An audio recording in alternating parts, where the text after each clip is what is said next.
Assalamualaikum warahmatullahi wabarakatuh. Halo teman-teman, saya Afi Nazilatin dari kelas PAIJ 2 dengan nomor NIM 1121069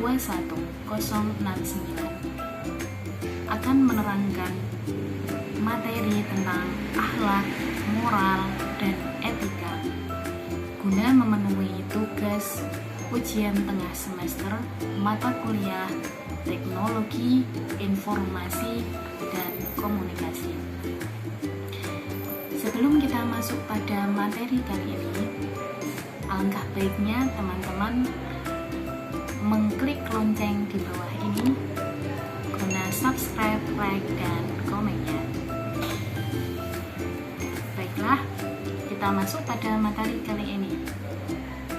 Materi tentang akhlak, moral, dan etika. Akhlak mempunyai peranan yang sangat penting dalam kehidupan. Moral yang terbimbing dalam naungan ilahiyah akan melahirkan etika yang lurus dan terarah. Nilai-nilai moral sangat diperlukan bagi manusia, baik kapasitasnya sebagai individu maupun sebagai suatu kelompok atau masyarakat. Untuk itu, nilai-nilai Islam yang diformulasikan dalam kultur religius tetap berfungsi dan berkembang di masyarakat dari masa ke masa. Kita masuk pada pengertian akhlak, moral, dan etika.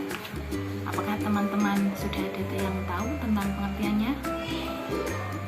Baiklah, pengertian daripada akhlak adalah tingkah laku baik, buruk, salah, benar yang penilaiannya dipandang dari sudut hukum yang ada dalam ajaran agama, yakni patokannya pada hukum agama.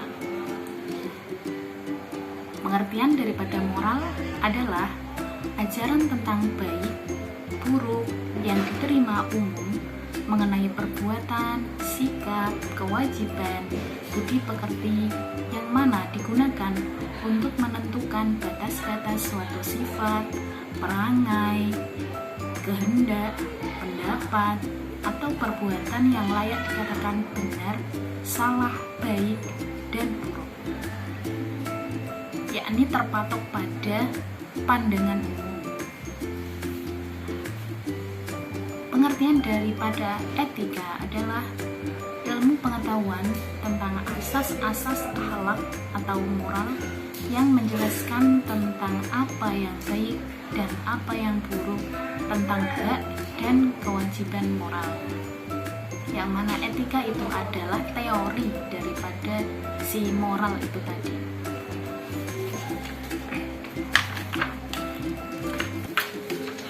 Sumber daripada akhlak, moral, dan etika, yang mana tiga-tiganya ini mempunyai sumber masing-masing. Akhlak bersumber pada wahyu atau agama atau Al-Quran, berpegang teguh pada Al-Quran atau wahyu itu tadi. Kalau moral bersumber dari adat istiadat masyarakat atau pandangan umum masyarakat. Sedangkan etika bersumber dari filsafat, moral, dan akal pikiran. Seperti itu teman-teman. Kita masuk pada tokoh panutan akhlak, moral, dan etika, yang mana tokoh itu tadi menjadi tokoh panutan orang Islam. Siapakah beliau? Beliau adalah baginda Nabi Muhammad Sallallahu Alaihi Wasallam, yang mana beliau adalah orang yang mempunyai perilaku yang sempurna, yang dapat berakhlak dengan sempurna, yang mana beliau adalah orang yang paling mengerti tentang pengalaman Al-Quran. Sebagaimana disebutkan Allah dalam firman-Nya, dalam surat Al-Qalam ayat 4 yang berbunyi, A'udzu billahi minasyaitonir rajim. Bismillahirrahmanirrahim. Wa innaka la'ala khuluqin 'azim. Yang artinya, dan sesungguhnya kamu benar-benar berbukti pekerti yang agung.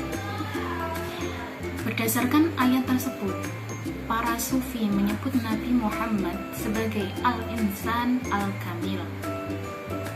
Kita sebagai umat Rasulullah wajib menjadikan beliau sebagai uswatun hasanah atau teladan yang baik dalam segala segi kehidupan.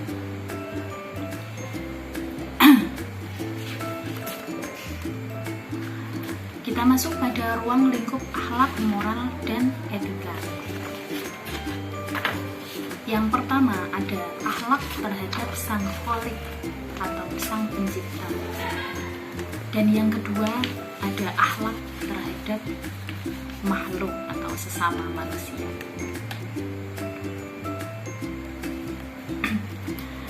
Akhlak terhadap Khalik atau sang pencipta atau Allah Subhanahu wa Ta'ala. Allah menciptakan manusia untuk meramaikan dan menghiasi dunia saja. Lebih dari itu, Allah menciptakan manusia sebagai makhluk dan hambanya. Allah Subhanahu wa Ta'ala adalah Al-Khaliq atau sang pencipta atau maha pencipta, dan manusia adalah makhluk atau yang diciptakan.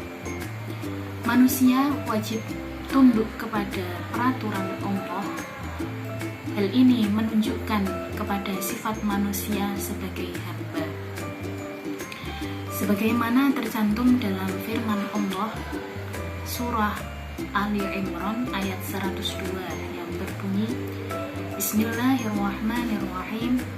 Ya ayyuhalladzina amanu taqullaha haqqa tuqatih wa la tamutunna illa wa antum muslimun.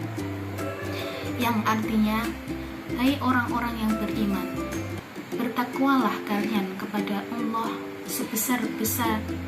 sebenar-benar takwa kepadanya, dan janganlah kamu sekali-kali mati melainkan dalam keadaan beragama Islam.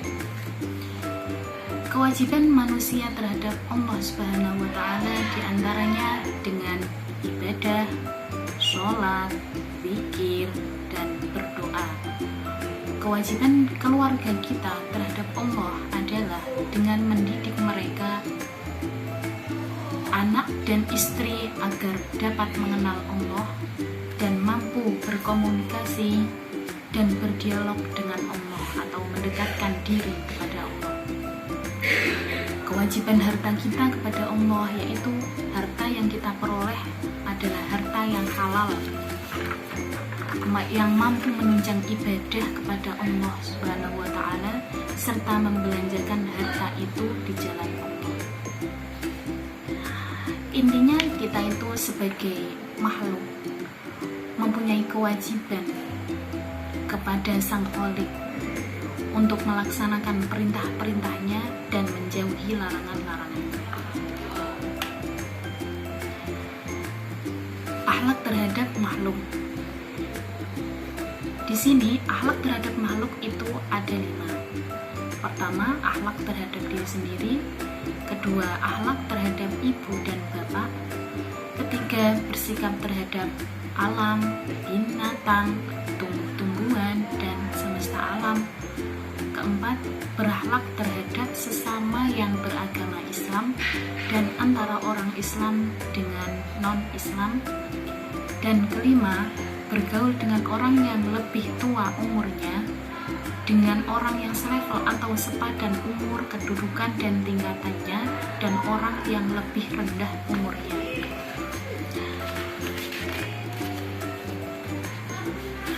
Kita langsung masuk kepada akhlak yang pertama, akhlak terhadap makhluk yang pertama, yakni akhlak terhadap diri sendiri.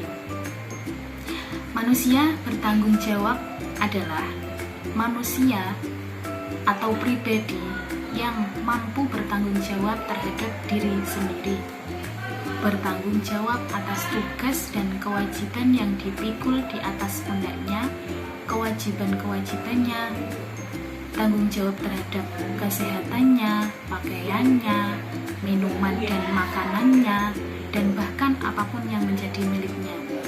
Intinya bertanggung jawab terhadap dirinya sendiri, mampu memilih mana yang baik dan mana yang buruk, mana yang baik untuk dilakukan terhadap diri sendiri dan yang buruk ditinggalkan. Misal mampu menggunakan rezeki halalnya untuk kehidupannya, untuk makannya, untuk pakaiannya, dan untuk sebagainya. Kedua, akhlak terhadap ibu dan bapak. Seorang muslim wajib memberi penghormatan terhadap ayah dan ibunya, memelihara mereka di hari tuanya, mencintai mereka dengan kasih sayang yang tulus serta mendoakan setelah mereka tiada. Sebagaimana yang telah difirmankan oleh Allah Subhanahu wa taala dalam surat Al-Isra ayat 23 sampai 24 yang berbunyi, Bismillahirrahmanirrahim. Wa qada rabbuka alla ta'budu illa iyyahu wa bil walidaini ihsana imma yablughanna 'indakal kibara ahaduhuma aw kilahuma fala taqul lahumu uffin wa la tanharhuma wa qul lahumu qawlan karima waghfir lahuma janahad dhulli minar rahmati wa qur rabbirhamhuma kama rabbayani shaghira. Yang artinya, dan Tuhanmu telah memerintahkan supaya kamu jangan menyembah selain kepadanya, dan hendaklah kamu berbuat baik kepada ibu bapak kamu dengan sebaik-baiknya. Jika salah satu dari keduanya atau kedua-duanya sampai berumur lanjut dalam pemeliharaan kamu, maka sekali-kalilah janganlah kamu mengatakan kepada keduanya perkataan atau perkataan kasar, dan janganlah membentak mereka, dan ucapkanlah kepada mereka perkataan yang mulia, dan rendahkanlah dirimu terhadap mereka dengan penuh kesayangan dan ucapan atau doa.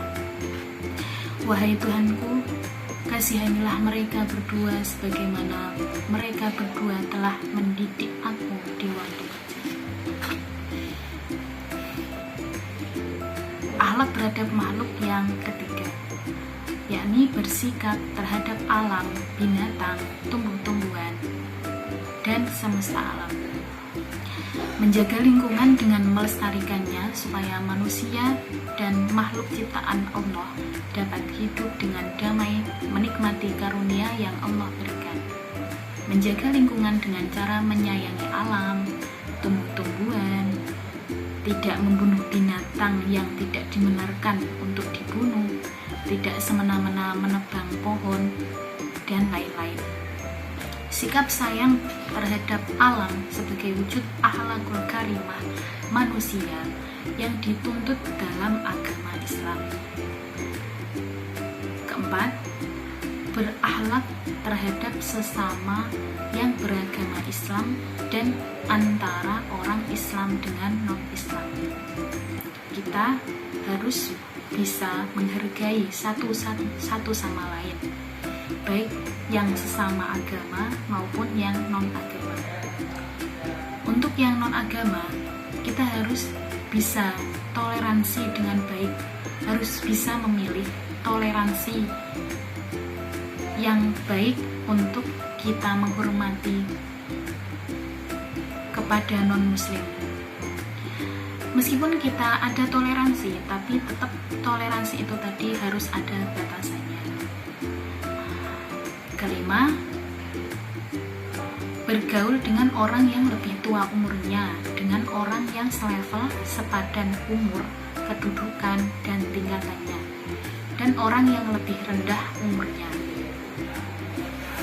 Yang dimaksud di sini itu adalah seperti orang yang lebih tua itu bisa mengayomi orang yang lebih muda, atau bisa yang lebih muda bisa menghargai yang lebih tua, yang lebih pintar bisa mengajari yang lebih bodoh, atau yang lebih bodoh mau meminta ajar kepada yang lebih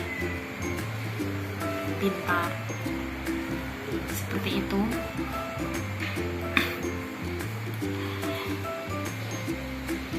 Kita tiba di akhir materi, yang mana materi tentang akhlak, moral, dan etika itu ada pada intinya ruang lingkup akhlak, moral, dan etika itu menyangkut perbuatan-perbuatan manusia menurut ukuran baik dan buruk. Objeknya adalah norma atau penilaian terhadap perbuatan tersebut. Kemudian perbuatan tersebut baik perbuatan individu maupun kolektif atau sekelompok.